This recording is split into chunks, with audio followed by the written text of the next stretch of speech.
All right, everyone, welcome to another Whenever, Wherever Wabash session. I know several of you have been on some of the other ones. These are a lot of fun. We've had 4 after the bell sessions, which is what this is. This will be our 5th.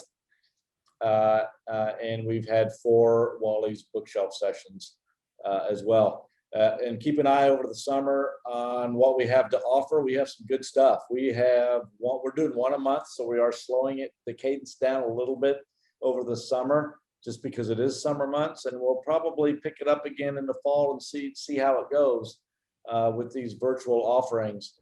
But let me just tell you, in June we have a virtual cooking class with Dr. Rick Warner.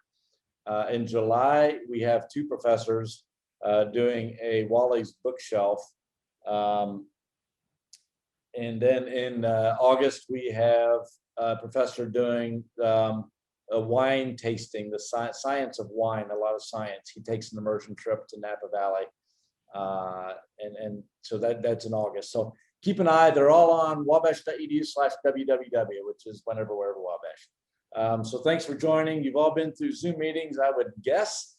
So you know what this is all about. If you're able to put your full name on your screen, that's helpful for everybody. If you want to send a chat to me and tell me who you are, I can change your name on the screen. And then just try to stay muted unless you're asking a question.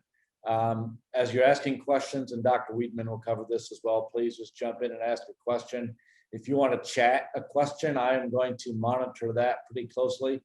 And that's fine too. Type in a question, I'll jump in and ask Dr. Weedman that question. So I'm excited. We're excited about this tonight.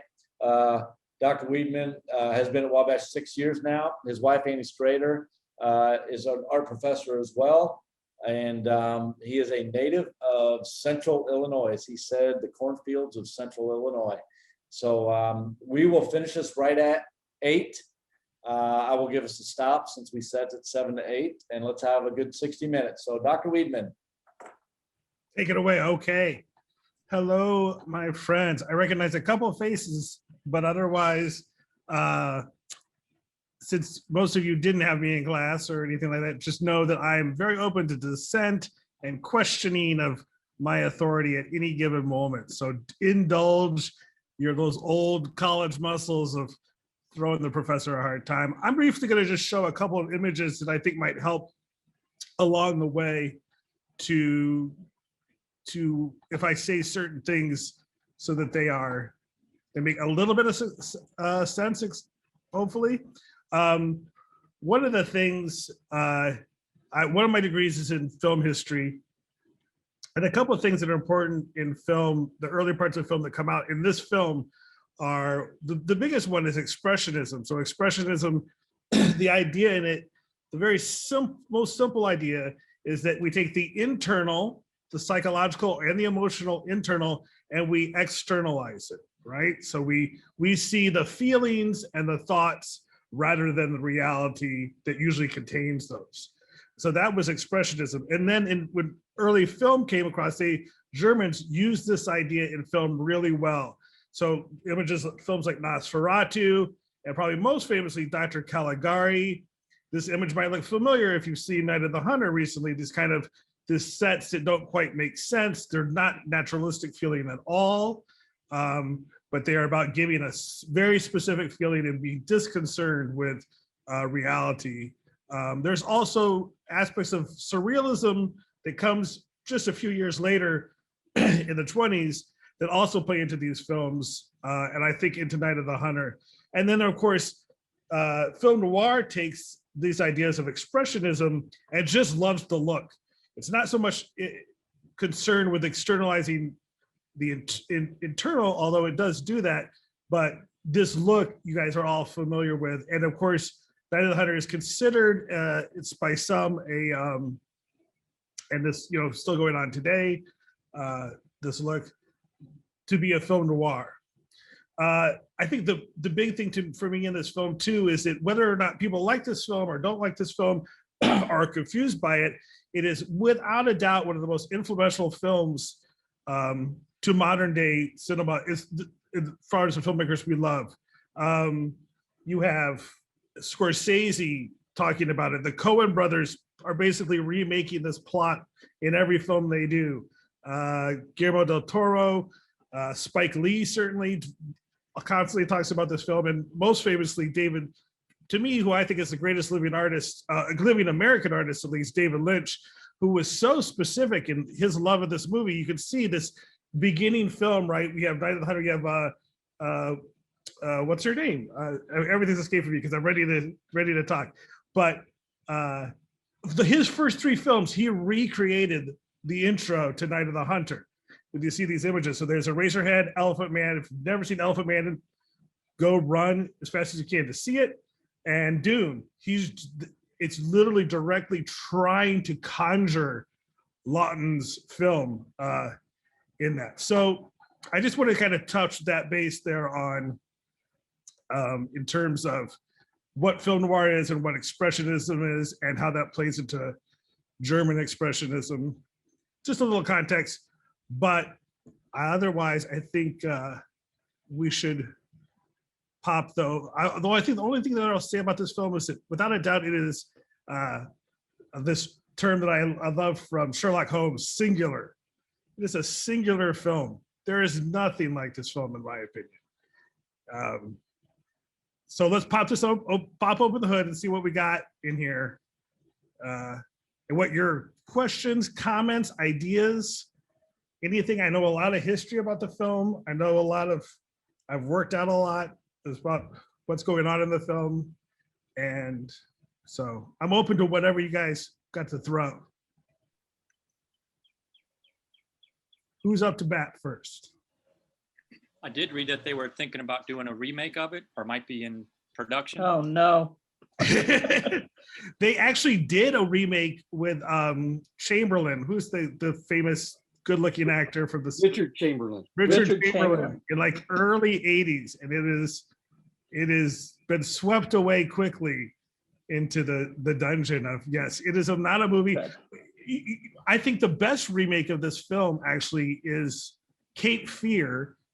When Scorsese did Cape Fear, which comes shortly after this with Robert Mitchum, he was so entranced with Night of the Hunter, but he clearly was smart enough not to try to remake Night of the Hunter. So he put in more stuff from Night of the Hunter into the Cape Fear remake than he did actual Cape Fear stuff, because he found his way in, and certainly, but hopefully, I'm sure somebody will try to do it, and I'm sure it will be, attack from every side. That was actually my question. What was the connection between Cape Fear and this movie? Because it was the same main villain. Yeah. Robert Mitchum was doing a couple, I think it's Ask for the Stranger or something like that right after this another noir film. And interestingly enough, that kind of pulled money in advertising away from Night of the Hunter. They said, oh, well, this is an easier thing to sell. We're going to sell this. And then when Cape Fear came along, there's no real connections other than Mitchum to the original. But Mitchum learned a lot. And I think the very little bit that Mitchum would say in his career, he was known for just pretending like he didn't even know that he was an actor. He was just, I'm partying and drinking, but he was this really brilliant, well-read man in private. But I think would credit Lofton with figuring out that character, that he played the evil character. And he was known, there's a story where he watched the first rushes, the first dailies from the Night of the Hunter, and he went outside and threw up, which I don't understand how that has to do anything. I assume that's just because he was drunk. But Lawton came out and said, oh, what's wrong? He's like, I never knew I could be that good of an actor, is what he said to Lawton. Yes, Sally. Yeah, I wanted to remark about how it reminds me, because I'm a literature English major type person, reminds me of Flannery O'Connor, and I'm talking about the macabre humor in it. I'm Al Hart's wife, so Al and I were looking at various reviews and stuff, and one of the reviewers, I think it was a contemporary reviewer, didn't like it because he said he really didn't like the humor in it. He thought that was just completely off base. And I just immediately said, immediately said, that's one of the things I love the most about it, is this, this sly humor that's in it. And it reminds me of Flannery O'Connor and Eudora Welty. Those two writers, it really, seems like they would have been great fans of this. But I wonder how often people pick up on or express their liking of the humor in it, because it's just, I really love it. Well, I'll let other people ask that. I will quickly say that Flannery O'Connor has been mentioned by other critics and writers about the film, as well as Mark Twain, because I think one thing that people that love this film focus on is that it is even though it's a British director, it is an intensely American film. Yeah. It comes out in the middle of America's boom, right?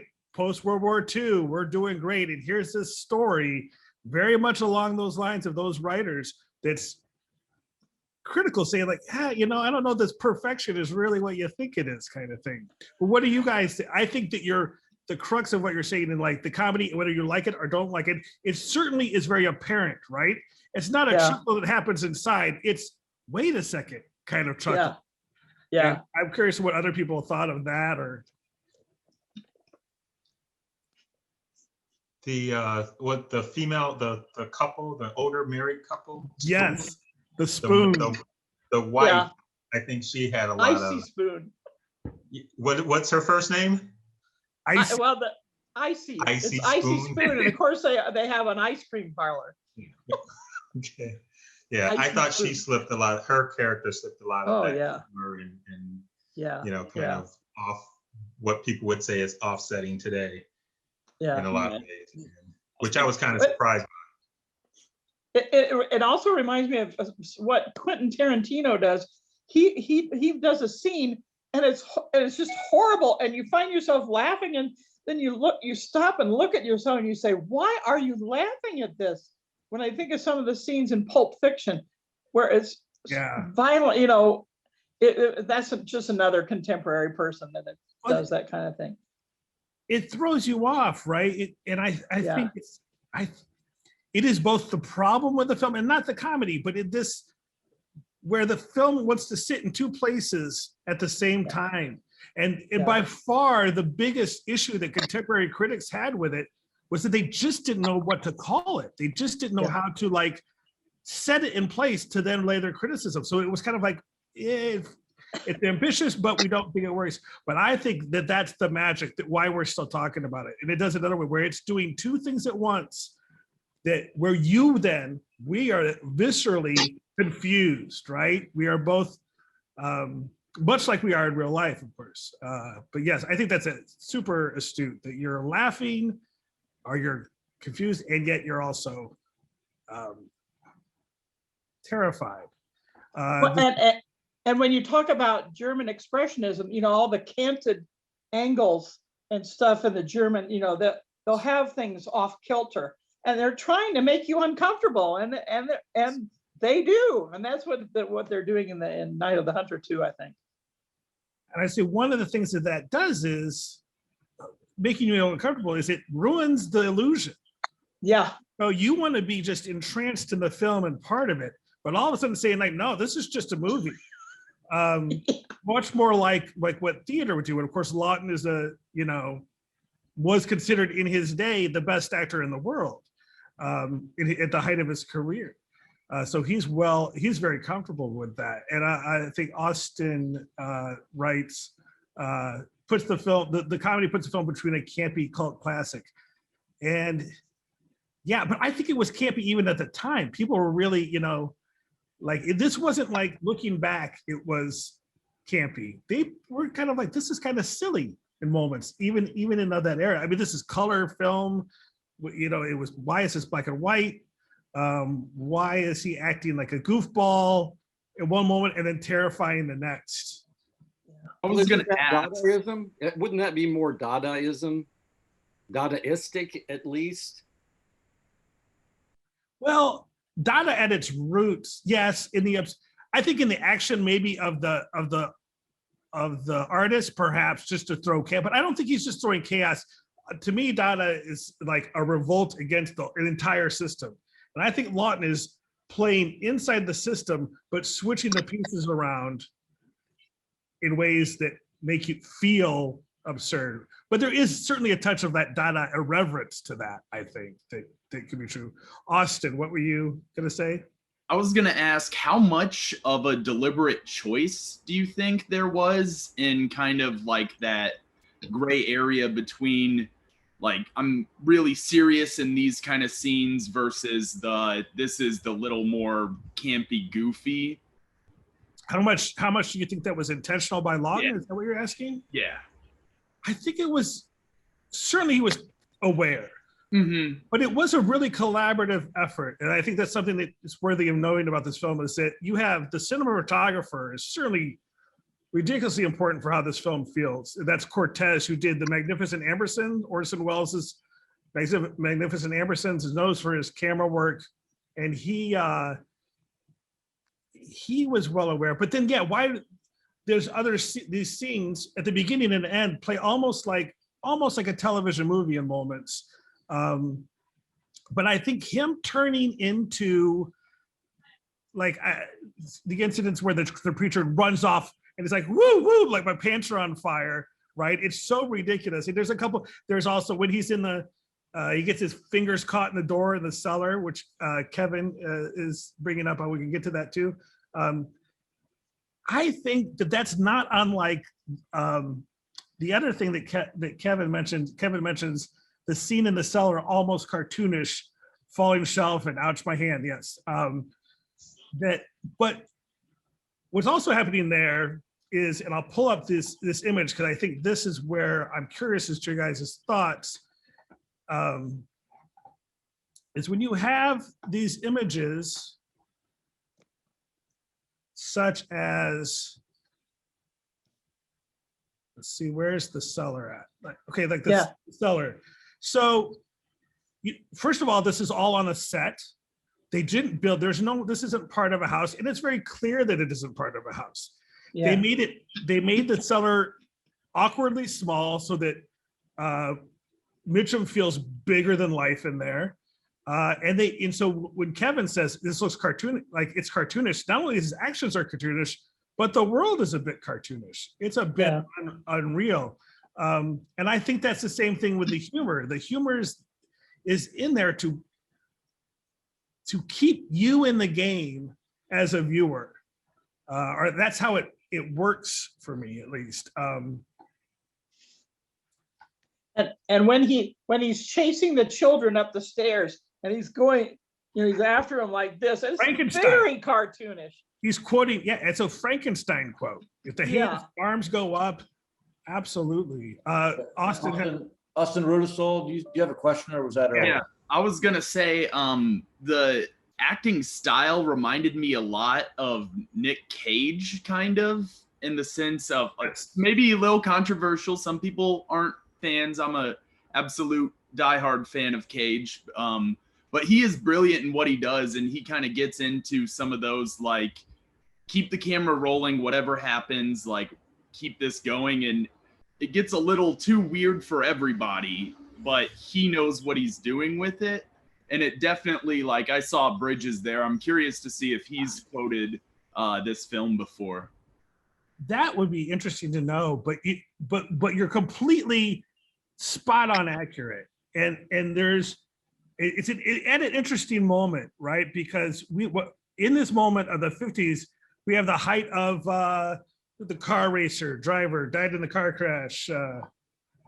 James Dean? James Dean, Montgomery Clift, who are doing the and of course, Brando, doing the Stanislavski method acting, where it is about naturalism, being as real as real life.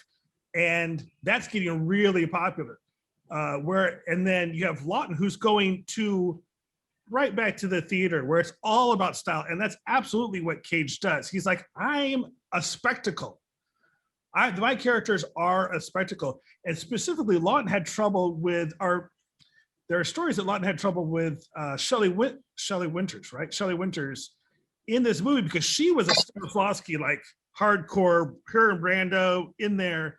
And he wanted this much more like, performance acting and stylization that Nick Cage is so good at, one of the best of the past 30 years, right? And so that they fought a little bit about that. Whereas Mitchum was much more, I think, comfortable with kind of going there into those. He was a show off himself and much more cool. But once again, it's that, it's not natural. People don't actually naturally act that way. But that sets you up then, right? When you get to these moments of the death scene, the murder scene, and the river scene, and the car underwater scene, you've had this entry into this very not naturalistic world. Yeah. And I was going to ask about the murder scene. How did that play back in the 50s? I mean, there's clearly no violence compared to movies today, but, seeing her under the water, her corpse, how did that play? You'd think that, well, I think people have much more issue with the fact, if you want to talk about political issues, socio-political issues, the biggest thing was that he was a preacher, right? That he was a preacher that was murdering people. That was what the censors had issues with. How I would say, though, that the rest of that those scenes played probably like the way they play today. Odd, extremely entrancing, right? Extremely seductive images. But I don't think that much different than today from what I see. But the preacher aspect of him was a big issue with the censor boards, and they had to fight that a lot.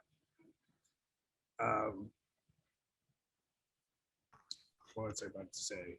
Sally, if you're talking, you're on mute. No, Sally's. Hi. This is Bill Catus. Yeah, hi. If you could say a bit about the resonance of Lillian Gish, yes, who, of course, was the muse of D.W. Griffith, the founder of much of the conventions of American cinema from the time of World War I and long after. Famous in the 20s for playing ingenues like Broken Blossoms. So symbolically, what is the heft that she carries, that she brings to this movie? It's a fantastic question, because what she brings is extraordinarily significant. I think so. This is Lillian Gish in Intolerance, which was D.W. Griffith's follow-up to Birth of a Nation. Lillian Gish is in both of those films. She's a star of Birth of a Nation, but she's in this film as the Eternal Mother, right? Because Intolerance is all about him trying to rectify the racism in Birth of a Nation. So he sets her up to be this kind of eternal mother. Lillian Gish, it was her first retirement. She had many, obviously, because she was making movies into the 80s, but she had been retired. She was technically retired, but she's going to work for Lawton because he's Lawton, right? He's one of her few peers. And, but Lawton, I think this is the telling moment for me, is that Lawton, so also she's there to help bring in viewers too, right? Because she's a huge name. Mitchum and her are the names. Shelley Winters was just starting to grow at this moment. But Lawton, on his deathbed, started to talk about Lillian Gish and that he loved her more than anything, that he was basically her films or his acting spirit animal, right? So also, when this is Lawton's first and only film, so when he goes to make this movie, him and Cortez, I think, the cinematographer, go to the Museum of Modern Art in New York and they watch nonstop D.W. Griffith's movies for days. They're watching and trying to discover how he made what he made, how it works, why it works. So he's sitting there prepping this film in his head, trying to move the pieces around, and he's just watching Gish, right? So he's really just, Lillian Gish in some ways, along with Griffith, is the visual and acting muse for this film. So that question just couldn't be more apt, that she was a huge part, especially to Lawton, right? Especially to Lawton. Wasn't Elsa Lancaster his first choice? I believe that was that for this movie, Eternal Mother? Or for, yeah. No, that was, she was his first choice. Okay. She was his wife as well. Oh yeah, yeah. yeah. That's right. Yeah. I actually hadn't read that. There was first choices for the other, like for Shelley Winter's part, and there was a first choice for Ella Spooney, but I hadn't heard about the Lillian Gish, or I missed it. Yeah, But he really was happy with Gish, and Gish kind of came in there and I think really helped calm him because he was very nervous about making a movie. Yeah, I want to jump in on the Elsa Lancaster connection. She, as was mentioned, was married to Lawton, who was a closeted gay man. And of course, the indelible image we have as movie lovers is her with her great lightning bolt hair in Bride of Frankenstein. Yes. So, but what about the gay aspect that film critics bring? How does that underlie what's going on to the kind of the subversion underneath the iceberg beneath the surface? Well, you know, interestingly enough, when I watched the movie, I didn't see any overt female sexuality in the movie at all, none whatsoever. Even the burlesque dancer was not sexual. The only sexuality in the movie was Robert Mitchum. Yeah. Well, there was a scene with Spoon, which was one of the lines that I caught at the picnic, where she talks about thinking about just laying there, thinking about her canning or something, I believe it was. Yeah. Right. And I had to stop and replay that. I'm like, what did she just say? Because I didn't catch it the first time, or it was kind of surprising. And she's the one that pushes Willa into marrying. Yes. Yep. Willa was a non-entity. She was almost not there at all. She certainly didn't take care of her children, but at the same time, there wasn't any sexuality, which was tough because Shelley Winters was a very attractive woman, but she was as flat as a pancake in that aspect, in the sexual aspect. She just had no sexuality. None of the women in the movie had any sexuality whatsoever. I would almost disagree to an extent on that. I would definitely say that she really didn't have much agency in the entire film. Like Willa was not a agent really in most of the movie. But I would say that she did express some sexuality for a moment when she's like, "Oh yes, I'm going to. It's our nuptials." That one moment, and then she's immediately rejected of her sexuality, which may play a role in Lawton's own sexuality potentially, sort of a denied sexuality, and immediately seeing it as a source of sin and a source of shame, self-loathing, and shame. Yeah.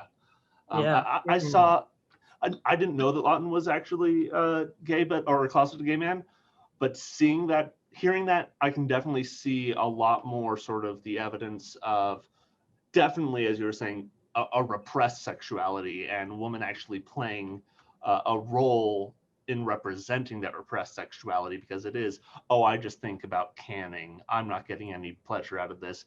Oh, I want to be sexually active, but I've married a psychopathic preacher.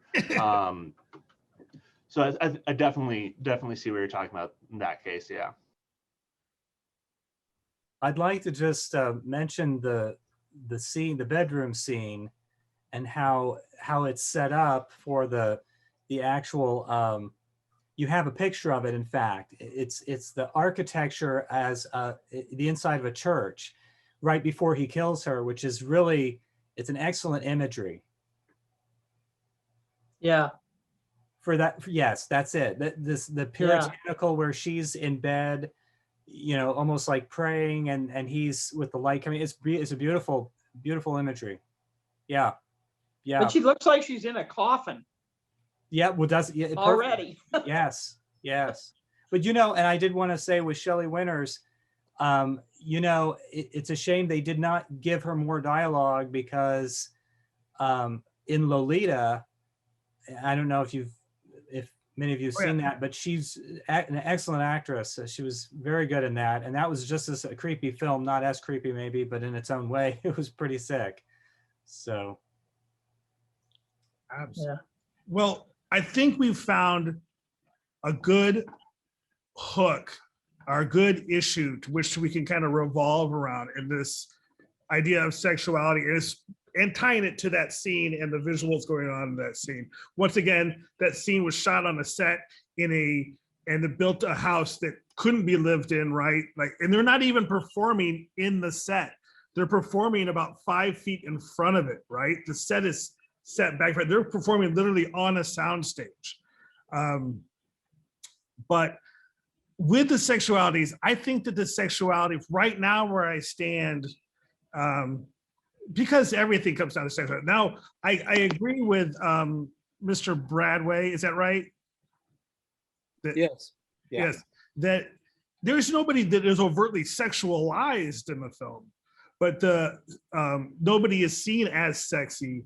But the film is very much about sexuality, except for the fact that it's also John's story, and he doesn't seem to be tied into any of that.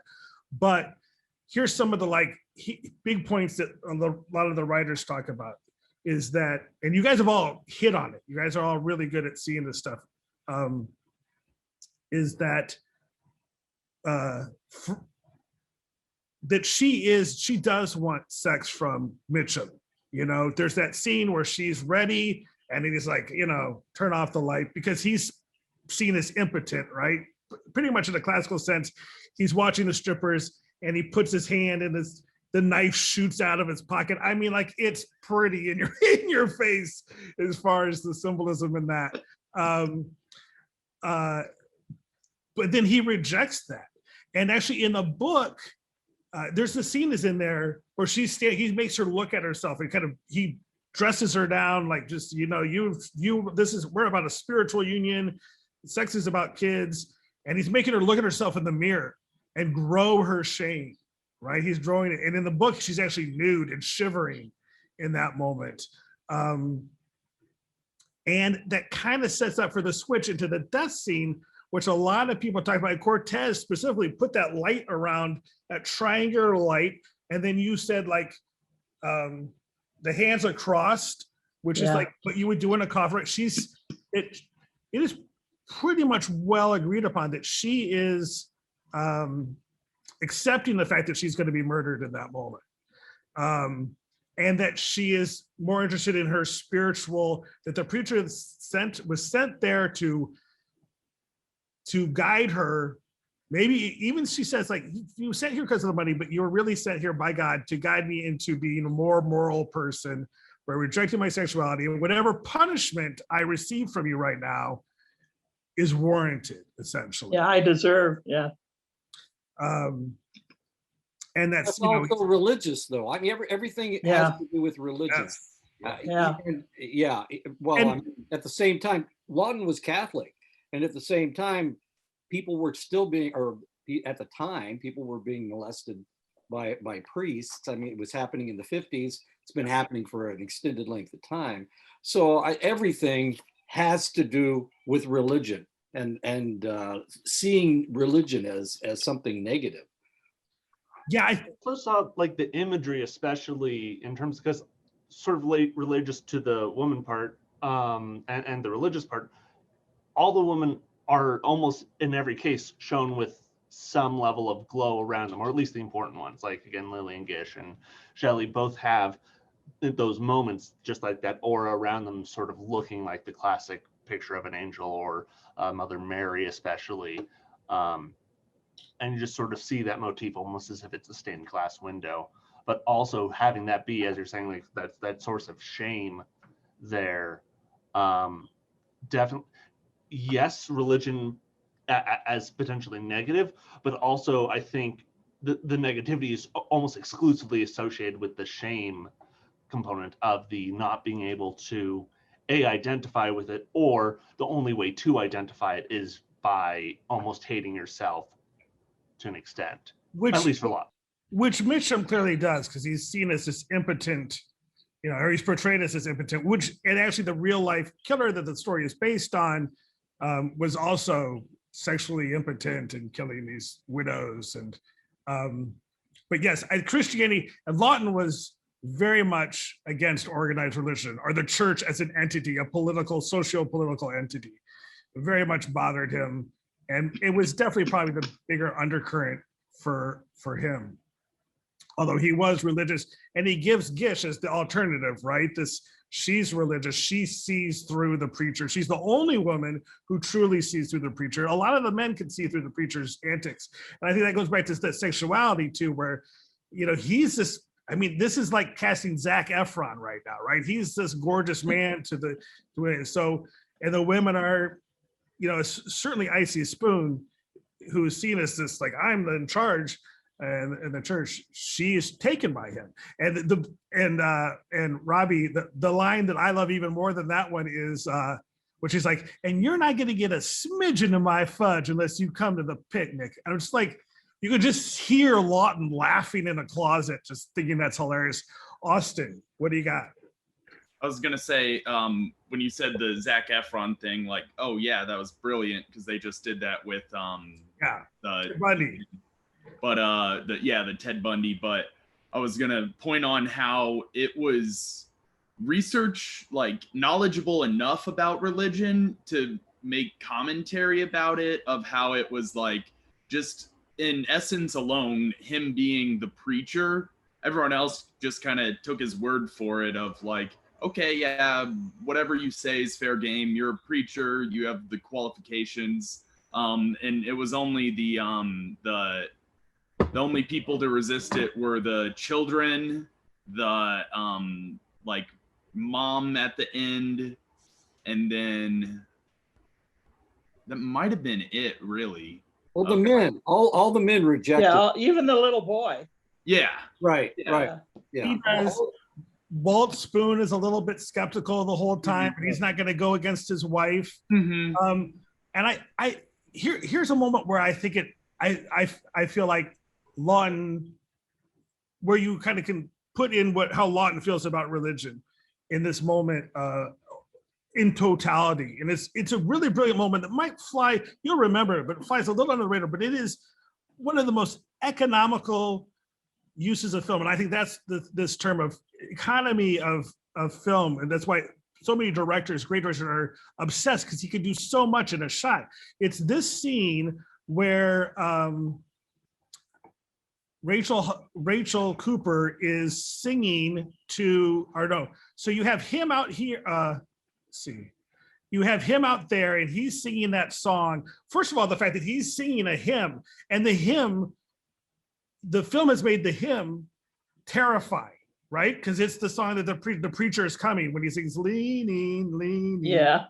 And then, so he's out there singing it, and it's all, but Rachel is seen as this other kind of force of religion. Like, he's using it against people. And so she starts singing the same song, slightly different words. But what is so beautiful about it is that they sing in harmony. So what you're hearing is beautiful. And it's the same coin and it's two sides, right? This is somebody abusing that Christian power and somebody using that Christian power to prevent abuse. Simultaneously, it's all attractive and it's all terrifying, all at the same time. And there's also this brilliant use of light here. If you look at the panels, she's in shadow. Ruby, who is very much people are very upset. Current writers are very obsessed with Ruby because she goes and she's having sex with men, and how Rachel doesn't make her feel shame for that. That is really an interesting thing to be 1955 to say, like, I know you're looking for love. It's not going to work out for her, but she doesn't make her feel bad about it. But as she lights that light, it lights up the whole screen, and it's almost like a Pepper's Ghost. And then when it comes back down, Ruby walks away, the preacher's gone, and the hunt is on. Very complex, but I think you guys are so good at pulling all this stuff out, and I think part of that is because you're brilliant Wabash people, right? And the other half of that is because this film is effective, and it's just hard when you're watching it to quite say how it's doing what it is, but you know how you're supposed to feel. It just feels odd for something to work on that level. Yeah. Well, Mitchum's character is always backing down to other males, to all other males except the prepubescent male. Yeah. He's weak, Yeah. right? Because when He's very weak. Ben Harper sees right through him and punches him, and he's like once again, Exactly. it's that goofy thing. As soon as he gets shot, he's goofy and running off and howling. Even the Exactly. kids slam the door, and the kids run away in a slow-moving rowboat, and he's out there going, you're getting away. I mean, he's a ridiculous thing, except for to women, right? When he could do Right, his, exactly. entrance them. Hey, Dr. Weedman, we have a chat from Rob Fleming. Can you? Yes, Peter Graves gives the stolen money to his son, but Lawton doesn't immediately divulge where it is hidden. The audience is left to ponder where is the money hidden, putting you and Mitchum and the villain on similar footing. Yes, in fact, I was disappointed when we learned the money was $1. Oh, you were disappointed. I will say that I love the fact that it's in the doll, and I'll give you my quick thing, and I'm curious, is that the doll is a toy, right? So, and there's that beautiful scene where Ruby's cutting up the money and making paper dolls out to her. And this is where the Coen brothers, I think the Coen brothers, all the films they make are about bad money. Good people getting a hold of bad money and then making bad decisions because of that money. And so he puts that money in there. Is that this is this root of the all evil, right? This is what is put the burden on his son, taking the son's family away. And the fact that Pearl just sees that as, paper and playful. And if you combine that, the idea that the thing is in a toy, and to Pearl, it's much more important as a toy. And then you look at those scenes, the river scene, the barn scene, that those are set up like children's toys. And even the scene, the whole river scene, which is just like, it makes, once again, all shot on a stage. That is not a real river. It'll blow your, we'll go back and watch it. It's hard to believe, especially in that day and age. But is it that kind of, it reminds me of children's books, right? When you look at a children's book, especially a children's book from the 50s or the 60s, all those kind of characters. And so I think that idea of the toy, that the thing that is most innocent can also contain that sense of dread, right? It's alluring, it seems so simple, it's so beautiful, and yet it is the thing that's also bringing dread. To me, that's just, it's so good that it makes me want to cry and never make art. When you said children's book, I instantly thought of C. Jane Run. Yes, very much like, what's that guy? I can't remember that game, but the C. Jane Run. I think of Ezra Jack Keats and Snowy Day, these really simple figures, Goodnight Moon, these kind of classic, but certainly anything in the 50s is very pictorial. The spider web that doesn't look anything like a spider web, it's so fantastic. And it's assaulting, but you're entranced. And so my thing right now, what I'm trying to write on, because I was doing all this for you and then I get excited, is that he is constantly trying to, because you should be rejected. That doesn't look like a spider web. That doesn't look anything like a spider web, but you're entranced by it. And if you match that to the preacher, right? The preacher, he's not a real preacher, but he entrances them, right? He brings you in. He's alluring. Even to me, to all of us, I think it's hard to agree that he's an interesting person to watch on that screen. Every word he speaks, you are in there. But at the same time, you're drawn. And Shelley Winters told Lawton, and I think this is how I feel as a viewer, that she's like, I'm a fly that is attracted to the spider. I am just perplexed and fascinated by this spider. And I think that's how we are. We're like, maybe we don't know if what we're watching is good or bad, or that it doesn't make it, but we kind of can't stop watching it. Austin, please. With the artwork that feels off, or kind of like anytime something didn't feel right, it kind of felt almost like childish, or like a children designed, at least for me, of the spider web, for instance. It made me think of like a drawing on a fridge done by a kid. It's like, I know what it's trying to be, but it's not quite there, and like I'll give it benefit of the doubt of like, okay, I'll believe it because I know what it's trying to be, but it did not necessarily look. And like this weird super large frog, super close to the scene. The whole river scene basically was just like kids kind of imagining what is their trip like without any adults. And real quick, Grubb said, who wrote the book, Lawton said, what is the deal with the river? Kind of trying to get some more feedback. And Grubb said, the river is a womb that is a safe place for them. But if you look at the river as terms of symbology, it's also a place that must end. It changes. And the womb is a place that 9 months later, you have to come out. You don't know if you're okay. I want to move on to Rachel and then Robert. Hi, yeah, I am. I just wanted to start by saying thank you very much. I really appreciate your lead. And I first saw this film about 4 years after it came out. I was just out of high school and it scared me to death. I mean, and the second time I saw it was last night because I knew I was coming to this seminar. Wow. And I was just wondering, one of the things that struck me is as soon as I saw it last night, I thought about the children who seem to be representing innocence. And it reminded me of another of William James, The Turn of the Screw, where the children are not representing innocence. And I just threw that out. Very interesting comparison. Very interesting comparison. I'll also say that your experience of watching that in high school is important because that's what got the movie traction, is when they started playing it on TV. And then all these filmmakers saw it when they were your age at that time too. Right. And they all became famous. And it's kind of like the Velvet Underground story, that maybe nobody knew the Velvet Underground, but everybody that did started a famous band. Robert. Yeah, so thanks, because I actually read the description of the movie like a week prior because it was available, and I thought I wouldn't be interested in seeing it, but because of this lecture, I actually watched it. So thank you very much for that. But I wanted to say I'd never seen it before, and so what I thought was really cool. Well, when you first are introduced to Lillian Gish's character, you see how ultra religious she is, and of course, you know, in the farm communities, you sort of expect that, but she was sort of very strict with the kids, you know, even when they were bathing, when she was bathing them or whatever, she smacked them or whatever.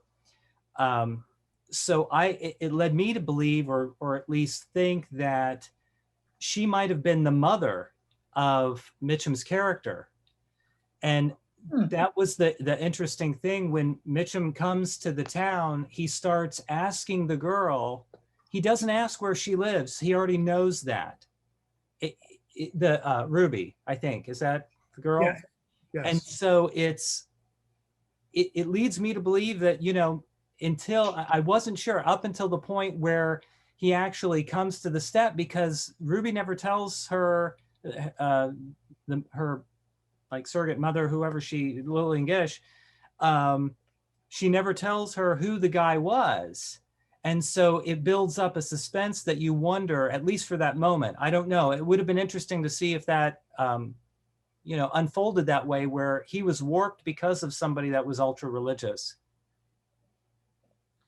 Yeah, I kind of feel like that's a little bit of time to, like, we're seeing it from our point of view. Whereas most people that wrote about the film see her as a very compassionate yet stern. And I think we kind of have to put it in context that these aren't her children, and that this is the Depression.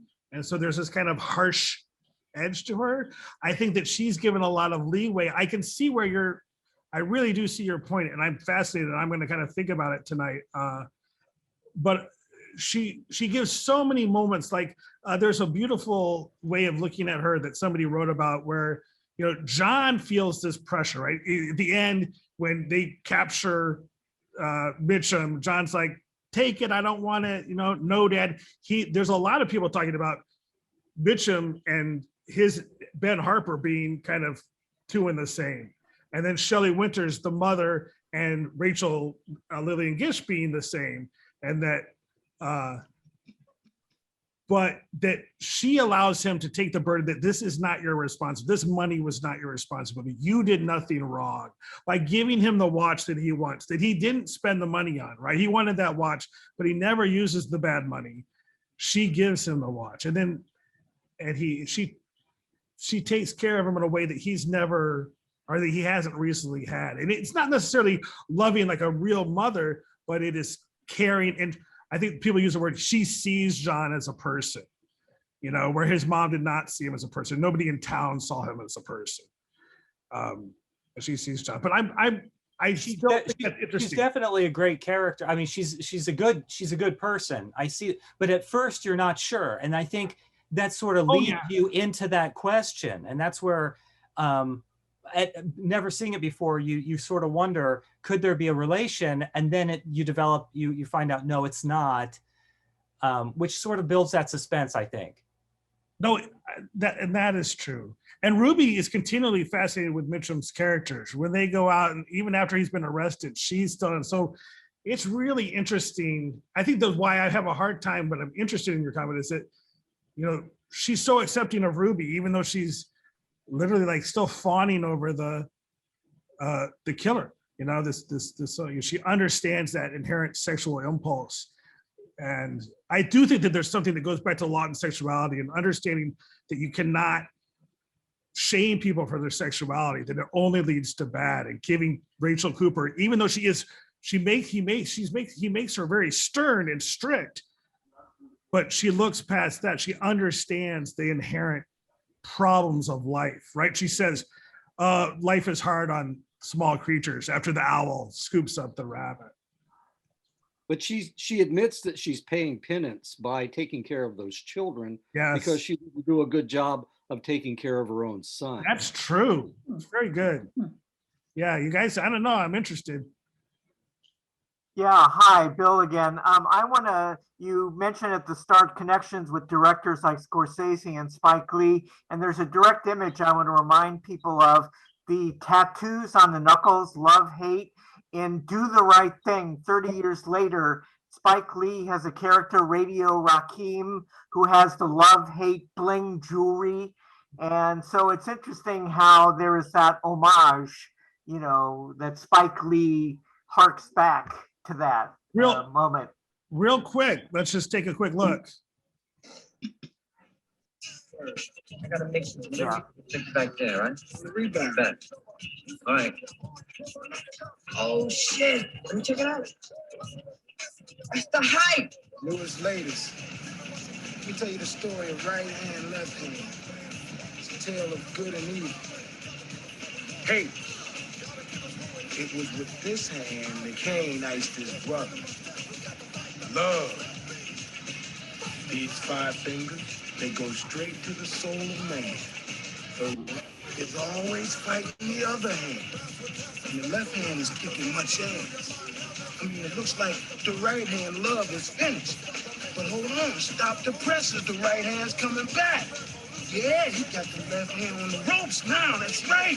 Yeah, ooh, it's a devastating right hand. Hate is hurt. Down. Ooh, left hand hate, KO'd by love. That's a great scene. And interestingly, so something really cool about Spike Lee is that Spike Lee is very much, when he looks back at film history, he's very much inspired by film so much, but he's also very aware of his just personal interests in race issues, but also like that he is an important figure to race and cinema. And so he's always when he touches back to those things, he will infuse African-American culture into it. So he doesn't, it's not a direct cover.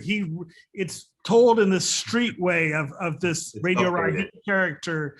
And also, if you watch the Lumiere brothers documentary, he does that with a Lumiere film where he reinserts kind of the African-American world into these historical references as both homage, but also saying, hey, like, had we been there during this, and we've been given these opportunities, we would have been right with you, which is very interesting. Sally, you had your hand up a second ago. Yeah, I was just, when we were talking about Lillian Gish's character, she has a real tenderness towards children. where even though she's strict, I hated it when I saw her spanking somebody, but she has great empathy and tenderness towards children. And it just reminded me, let's remember that James Agee wrote the screenplay. And if you think about the tenderness he has towards children in like Death in the Family, about the little boy who has to deal with his father being killed suddenly. I don't know if people are familiar with the book or the movie, but there's a great tenderness toward and empathy towards children in James Agee's work. And he, it turns out, did write the screenplay. I just wondered if that was part of that. We should bring him in and give him some credit too. Oh, he certainly should get credit, but there's some interesting stuff in there. And also you think about Agee writing African Queen, that character is very much like the Lillian Gish, right? This very religious, stern, but very also sincere and true woman, right? Yeah, That character in African Queen. That's part of the religious point of view. Spare the rod, spoil the child. I mean, so it's at the same time, it's like I love you, but there's some tough love in there as well. Which I think in today's world, tough love is maybe a bad word. And it's nice for Agee and / Grubb. And I was just gonna say that Lawton had a particularly large amount to do with this script. And at one point, Agee actually wrote, you should give Lawton co-credit because he rewrote so much stuff. Agee is drunk the entire time he's writing this. The first script is like 600 pages and he dies like, I think before the film came out or a couple months after from alcoholism, but he was certainly a very important character. But it's interesting that he puts that in a woman, right? When all the other women have been so blind, that he empowers this older woman in a way that, it's just undeniable. She pulls it, she saves the children, Yeah. And it instantly. I think the one thing we haven't talked about is the music, but the music in this film, and so much of it was written for this film, and then using the religious hymns and putting them in contradiction to these characters. Is just, there's a lot going on in this movie that literally you could turn the sound off and you know exactly what happened. The dialogue has nothing to do with the plot. It's just there to expose more about the characters. But that music, you could write a whole book, and I'm sure somebody's in the process or has written about what the music's doing in certain spots. The music is as important character as anybody. That they were all. And I think the other thing that we should think about in this film is that I think, yes, Agee, Grubb, Lawton, Gish, these are artists. And so one reason I think that I'm attracted to this film is being an artist, that these were artists who constantly are referred to as completely unashamed artists. They would use the word art, and they would quote Shakespeare, and they would quote, and they would, without any, this is, I'm not being stuffy. This is important things to me. These people lived and breathed whatever the essence of art was, and they were trying to do something artful. So where the film might have flaws of just things that maybe not perfect, it is so full of intentions of trying to find greatness that runs over any of the flaws pretty intensely. And I think that's because a bunch of artists were really trusting each other and engaged to try to make something great and be a little bit courageous, in a moment that it, and he was like, oh, Lawton was too courageous. He should have just done an even-keeled movie. And he was broken by this movie. One thing I'll recommend as we kind of get to a close here is that there's some books out there. If you're really interested, there's Heaven and Hell to Play With, which is a book about the making of the movie. It's very interesting. There's also, of course, this BFI book, which is a quick, easy, fun read. But I will tell you the one thing I think if you're interested is the new Criterion DVD has something I've never seen ever in my life. It's from films that usually the great films, right? Everything's lost and nobody has anything in the original. It has an entire 2 hours of watching them act out these scenes. And you hear Lawton and you see them trying to work out the scenes. There's no narration over it. You just watch the movie and hear all the directing essentially. And I've never seen anything quite like it. And to have a film like this where they're really, and he's rough on Shelley Winters, but you can see him all of a sudden get it. He'll get the right performance and you'll watch it. You're like, oh, that's it. That's the thing. Very fascinating. Dr. Weedman, we sold this for an hour. There's so much going on in this film, more than I ever knew after listening to you than I knew watching it, but we could talk about this for a long time. So I want to close it up. I want to thank everyone for joining. Keep an eye on wherever Wabash items coming up. You will be getting a survey from me. It'll come right from my email account on this session. If you could fill that out, we've done it for all of these sessions, so we can see how they were going and see how we can improve in the future. So thanks everyone for joining. Fascinating stuff. If you want to reach out to Dr. Weedman, he mentioned this before. I'm sure you can find his email on the website. Weedman M. Is it your full last name? It's Weedman M. And don't hesitate. You guys email me, throw suggestions for movies. If Steve will let me, I'll love to do another one of these. I got all kinds of weird films that I'd like to share, but I also hear about if there's a consensus on something. I love breaking them down and tearing them up, and making art's hard, but this is the gravy stuff. I just can't get enough of it. So I appreciate the opportunity, honestly, to just do what I love to do. This is like my favorite thing. Well, you can all see why Dr. Weedman is one of our favorites for our students. And you can see that Wabash faculty is in fantastic hands in this day and age. So we have some superstar faculty members. So Dr. Weedman, we really appreciate your time. Thank you everybody for joining. Thank you. Thank you all. Stay in touch, everybody. Can't wait to see you in person.